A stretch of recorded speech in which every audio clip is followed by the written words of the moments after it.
Salut tout le monde, c'est Chris, j'espère que vous allez bien.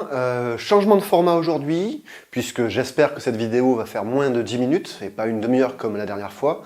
En attendant, comme vous pouvez le voir, j'ai fait un petit crédit à la chum, j'ai investi dans du matos niveau lumière, micro et caméra. Donc j'espère que le level up va être au rendez-vous et que l'image et le son vont vous plaire. Bref, aujourd'hui on va parler de la substance la plus iconique de Dune, c'est-à-dire l'épice.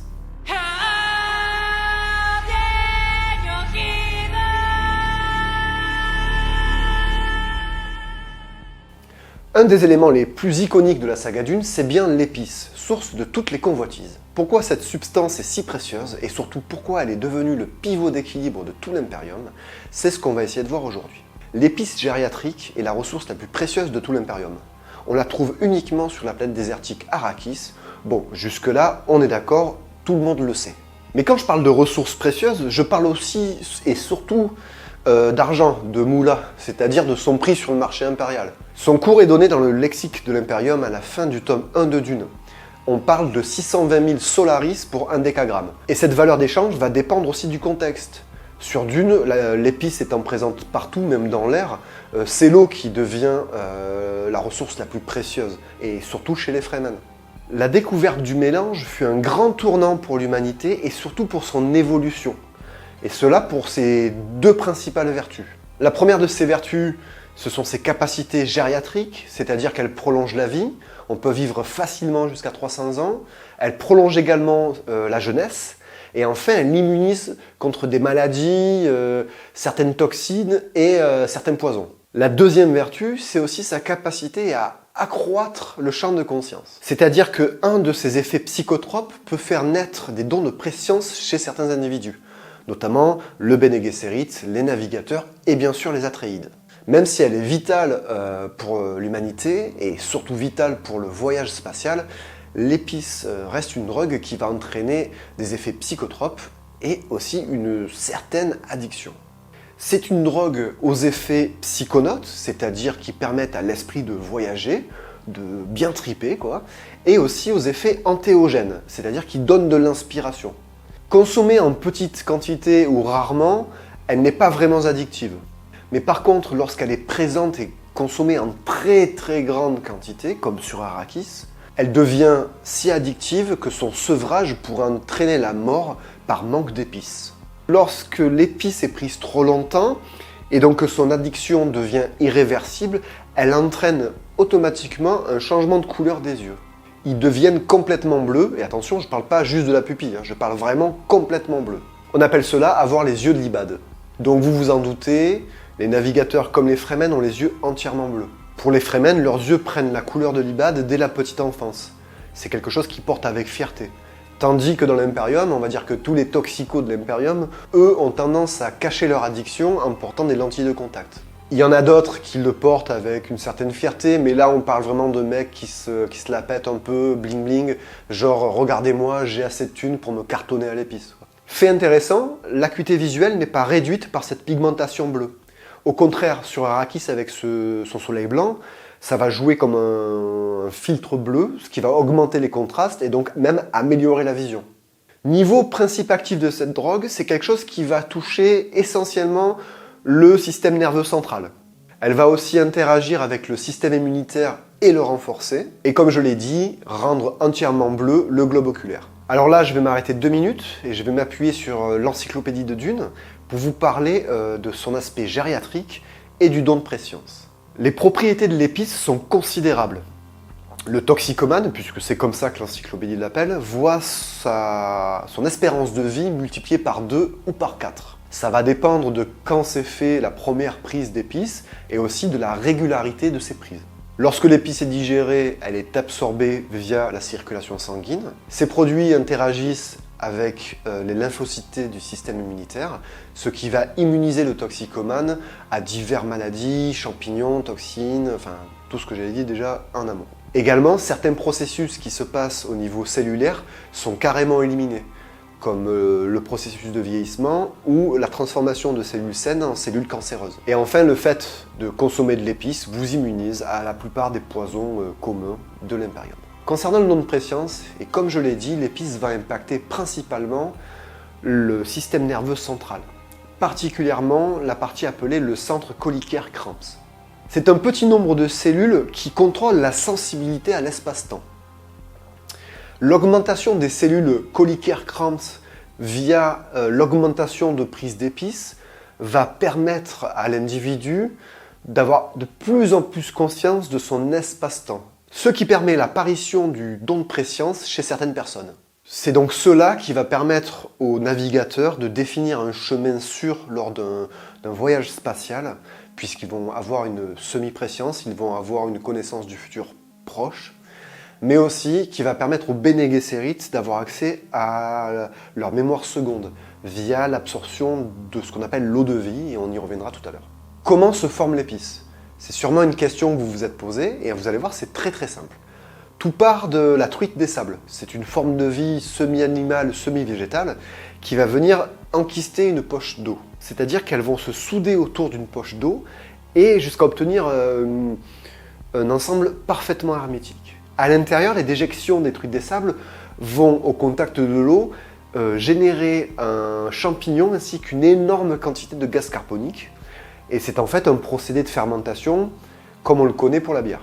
Cette poche d'eau va gonfler à cause de l'accumulation du gaz carbonique, puis va remonter à travers le sable jusqu'à arriver à l'air libre et là exploser. C'est ce qu'on va appeler l'explosion d'épices. Et enfin, la matière répandue sur le sable va subir une macération due au soleil et à la chaleur d'Arrakis jusqu'à devenir de l'épice proprement dite. Alors comment on peut consommer l'épice?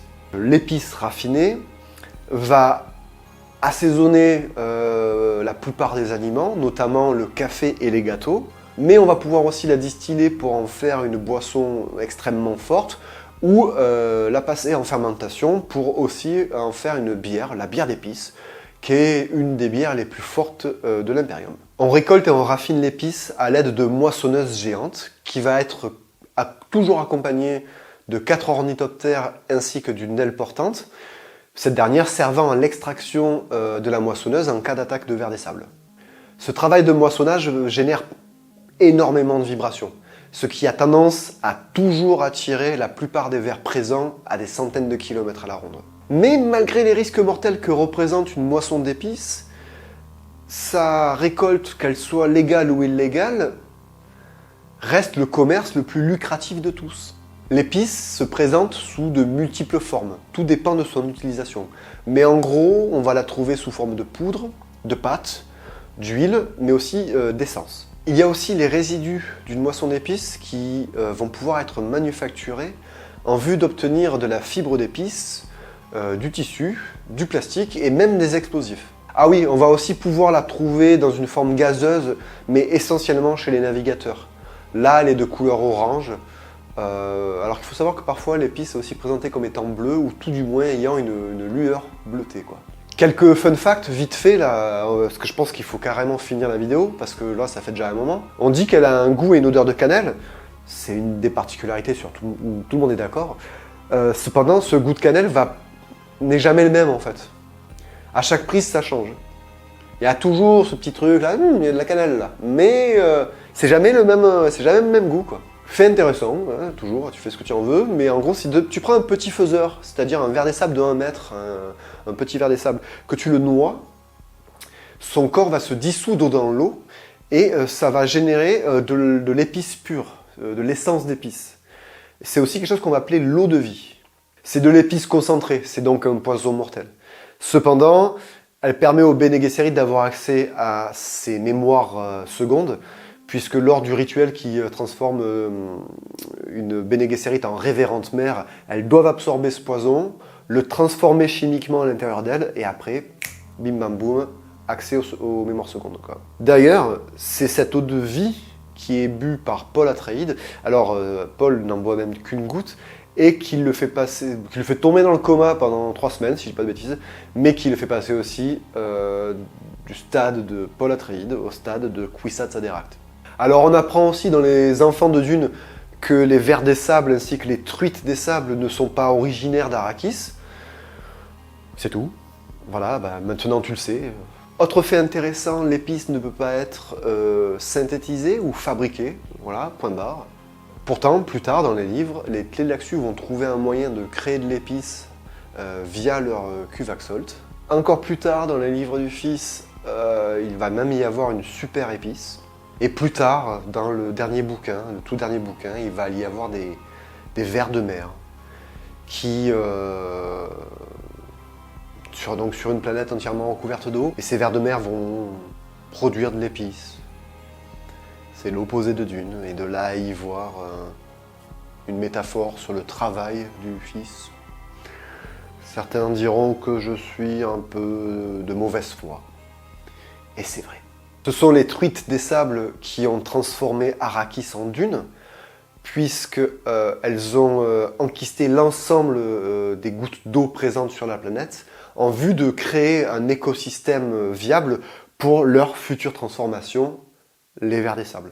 En parlant d'écosystème, celui entre l'épice, les truites des sables et Dune est tellement lié, tellement intriqué, qu'il est très facile de détruire toutes les sources d'épices de la planète. Pour cela, il suffit de verser de l'eau de vie sur une source d'épices, et basta, baissez les rideaux, mettez les répondeurs, terminares. Cette eau devient alors l'eau de mort, et l'épice ainsi que toutes les truites des sables sont détruites et empoisonnées. C'est le levier qui a mis à genoux tout l'Imperium, puisque qui peut détruire une chose la contrôle, et qui contrôle l'épice contrôle l'univers.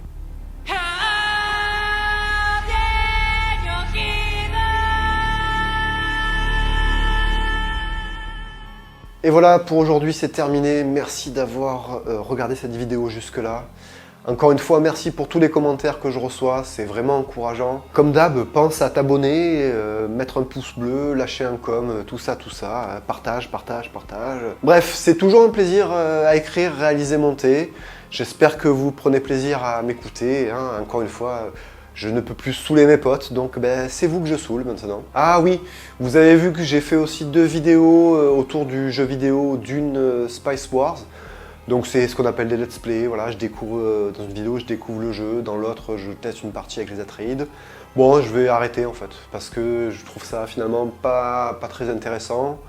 Et surtout, le jeu n'a pas la profondeur de civilisation, donc faire des vidéos sur ce jeu-là n'a pas vraiment grand intérêt. Par contre, je garderai ce genre de format si demain je veux présenter un bouquin, une BD, un jeu, quoi que ce soit, quoi. Ah aussi, j'en profite pour vous présenter le livre Dune, exploration scientifique et culturelle d'une planète univers. Alors je m'en suis servi pour faire cette vidéo. C'est un livre qui a été écrit sous la direction de Roland Lehoucq, donc c'est pas dégueu quoi. Hein. Et vous avez, comme le dit la jaquette, parce que c'est un peu ça comme ça, 10 spécialistes scientifiques, philosophes et linguistes qui se penchent sur le chef-d'œuvre de Frank Herbert et dissèquent l'un des plus grands monuments de la science-fiction mondiale. Et il a dit mondiale. Donc en gros, c'est un super bouquin que j'ai chopé, c'est aux éditions Bélial. Franchement, je vous le conseille. C'est méga intéressant parce que, en fait, c'est Dune approché de manière scientifique. Il y a des trucs de dingue, que ce soit sur les vers des sables ou même l'épice justement, quoi. Franchement, c'est une méchante lecture pour cet été. T'imagines, verre de rosé, piscine, t'y es bien. En tout cas, t'y es mieux que si tu lisais Ainsi parlait Zarathustra. Chopez les audios sur Audible, ils sont terribles. Chopez l'encyclopédie en PDF sur le web, c'est vraiment hyper intéressant. Dune, c'est énorme. Il y a tout dans Dune. À bientôt.